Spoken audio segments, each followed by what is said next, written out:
கோவில் புளியோதரை தாங்க செய்ய போகிறோம் இன்றைக்கி. எப்படி செய்யலான்னு சொல்லிட்டு பார்க்கலாம் வாங்க. முதல்ல ஆயில் போட்டுக்கோங்க.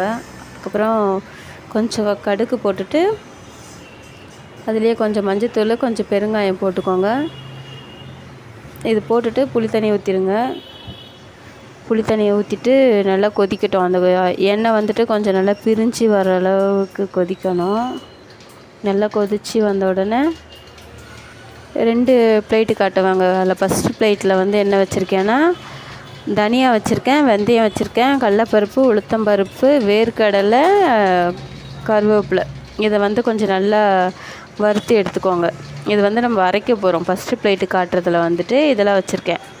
இது வந்து அரைக்கிறதுக்கு. செகண்ட் பிளேட்டு காட்டுவேன், அது வந்துட்டு ஃப்ரை பண்ணுறதுக்கு மட்டும்தாங்க. ரைஸில் அப்படியே போட்டு நம்ம கலரி விடுறதுக்காக.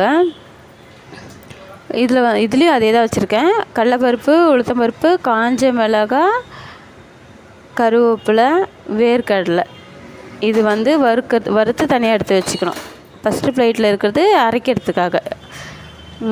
அது வந்து ரொம்ப மையெல்லாம் அரைக்கக்கூடாது. கொஞ்சம் பருப்பெல்லாம் வந்து பாதி பாதியாக இருக்கிற அளவுக்கு அரைச்சி வச்சுக்கணும்.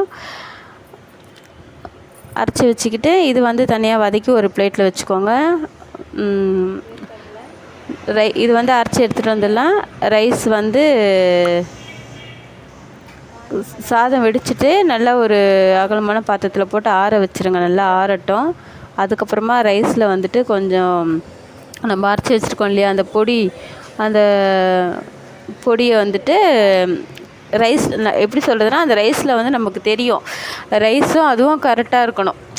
பத்தாமலாம் இருக்கக்கூடாது. ரைஸ் எந்த அளவுக்கு இருக்கோ அது நம்ம கலரும் போதே நமக்கு தெரியும். அந்த பக்குவத்துக்கு நம்ம தேவையான அளவுக்கு அந்த மசாலா போட்டு கொஞ்சம் நல்லா வெறும் சாதத்தோடு அந்த அரைச்சி வச்சுருக்க அந்த பொடியையும் போட்டு நல்லா மிக்ஸ் பண்ணிவிட்டு அதுக்கப்புறமா புளி தண்ணியை ஊற்றணும். புளி தண்ணியை போட்டுட்டு அதுக்கப்புறமா நம்ம தனியாக ஒரு செகண்ட் பிளேட்டில் காட்டினோம் பார்த்தீங்களா, அந்த பிளேட்டில் காமிச்சது வந்து நம்ம ரைஸில் அப்படியே ஆட் பண்ணுறதுக்காக தான். அதுவும் தேவையான அளவுக்கு ஆட் பண்ணிவிட்டு நல்லா மிக்ஸ் பண்ணிவிட்டு கலரிட்டு ஒரு 10 நிமிஷம் ஊறின அப்புறம் சாப்பிட்டோம்னா அவ்வளோ டேஸ்ட்டாக இருக்குங்க. நிஜமாகவே ட்ரை பண்ணுங்கள்.